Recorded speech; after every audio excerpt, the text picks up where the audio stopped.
Jules Verne's Journey to the Centre of the Earth, a graphic novel by Miller and Brevard.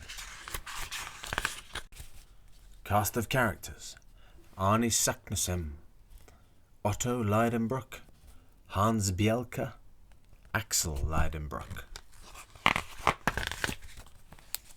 Chapter 1: A Great Discovery. Hamburg, Germany, May 1862. Axel, follow me. I've made the most remarkable discovery. Look what I found in an old bookstore. This 300-year-old book belonged to the famous Icelandic explorer, Arne Saknussemm. Then perhaps you shouldn't lose this, Uncle. The paper consisted of mysterious handwritten characters. These are runic symbols. What on earth do they mean? Until I discover the meaning of these words, I won't eat or sleep, and neither will you.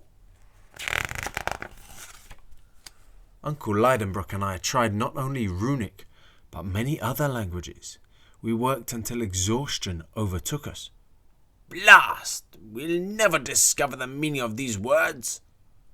Uncle stormed out of the house. My own exhaustion, along with the heat, was nearly too much for me. Fanning myself with the paper, I saw the back of it. I read the Latin words craterem and terrestre, crater and earth. I found the secret. All it took to decode the message was to read it backward. When my uncle returned, I told him the secret. Backwards, of course. He quickly translated the document.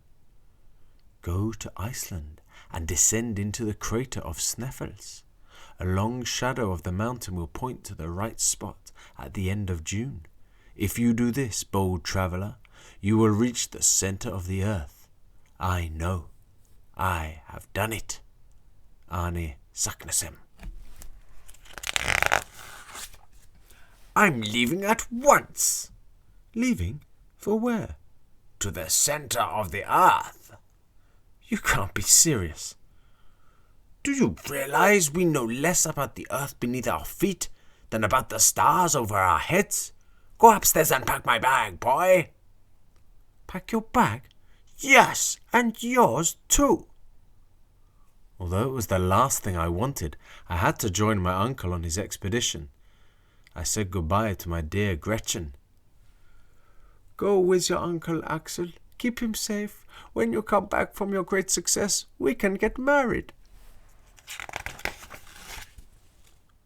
Chapter 2. Our journey begins. We travelled by ship. The 10-day trip was hard. The seas were rough and wild. When we finally reached Iceland, my seasick uncle stepped out on deck. His face brightened with a smile. Behold, Mount Sneffels, the gateway to the centre of the earth. The next morning, I heard my uncle speaking Danish from the next room at the inn. I joined him and was introduced to a large man. Axel, my boy, meet Hans Bielke. Hans will be our guide. Hans and I bought supplies, including food and water, climbing tools, and a long, strong rope. We also bought a thermometer, a compass, and 2 electric lanterns. And, as my uncle demanded, we brought 2 rifles. Why would we need these? There are no wild animals where we are going. It took 10 days to reach Mount Sneffels. The professor and I rode horses, and 2 more horses carried our equipment. Hans insisted on walking. Monday, June the 29th, 1862. At the top of the mountain, I stared down into a gigantic volcanic crater. This is insanity. Going down there is like climbing into a cannon that's ready to explode. Where science has led us, we must follow. We began our descent, passing volcanic rocks and deep, soft snow. After a few hours, we reached the bottom of the crater, where we found 3 black pits. When Sneffels last erupted in 1229, these pits had spit out lava, and poisonous gases. "Axel, come here, how wonderful!"